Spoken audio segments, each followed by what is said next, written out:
Good day mga ka-story, good evening sa lahat. So, time check tayo. Time check tayo mga ka-story ay 11:05. So, closing time na natin mga ka-story dahil tulog na ang lahat. Si Boss Amo ay pinaipit natin. So, closing tayo. So, ayan, may karakol sa labas. Nagkakarakol dahil fiesta nga dito sa amin. So, maulang fiesta. Tapos, ngayon lang siya inabot na ng gabi ang karakol dito. So, hindi na siya nakarating dito sa may banda sa amin. Doon lang sa may bandang gitna ng subdivision. So, kaya nasa labas pa yung mga tao. Ayan, open pa tayo. May mga pa isa-isa pa bumibili sa ating store. So, sayang naman. Close na tayo. So, maya-maya tayo mag-close. Mga 12. So, ayan. So, marami ng ano yun? Sakto. Ayan naman. Story. So, habang nagbabantay-bantay tayo, so, naglilista tayo ng mga kulang sa ating store. Okay. So, ayan mga ka-story. Ayan, may mga nalista na ako para sa palengke, tapos sa grocery. Ayan, palengke ito. So, ayan.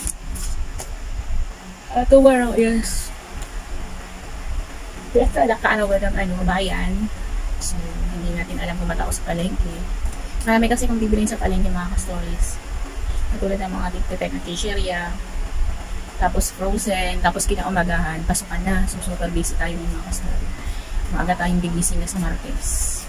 4 pa lang gigising na tayo. Kasi, meron din tayong estudyante mga ka-stories. Ano po? So, ayun mga ka-story. Marami pang kumahabol. So, sayang kung magsasarado agad tayo.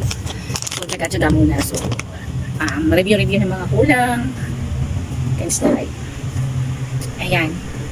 So, review tayo ng mga wala. Tapos, nakapag-refill na din ako at nakapag-repack na ako ng mga gamis. So, ayan mga ka-stories. At may naiisip na naman akong papalitan ko yung istante ko ng mga biscuits. Hindi siya masyadong pansinin, maliit kasi. Tsaka yung mga gamis ko, hindi agad napapansin. So, tumumal yung gamis ko nung nailipat siya dyan. So, ibabalik ko siya sa lagayan ng mga attractable talaga siya. So, papalitan natin yung biskuita natin dyan. Ipon-ipon pa tayo mga ka-stories. Kasi hindi naman madali yung hugutin agad natin sa ating tindahan.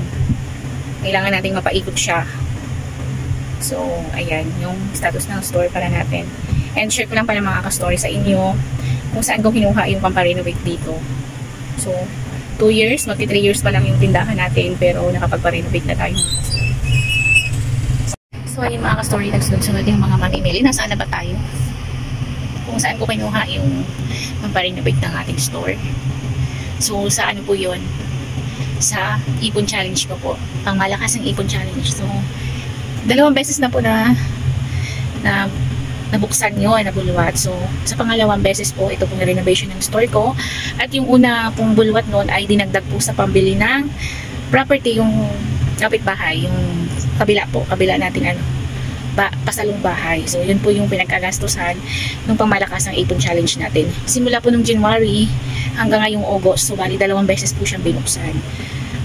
Hindi ko na po masasabihin kung magkano lahat, basta dinagdag po yun sa una na pinambayad namin sa nabili namin isa pang bahay. Tsaka ito po, pinang-renovate ng store. So, ayan po lahat.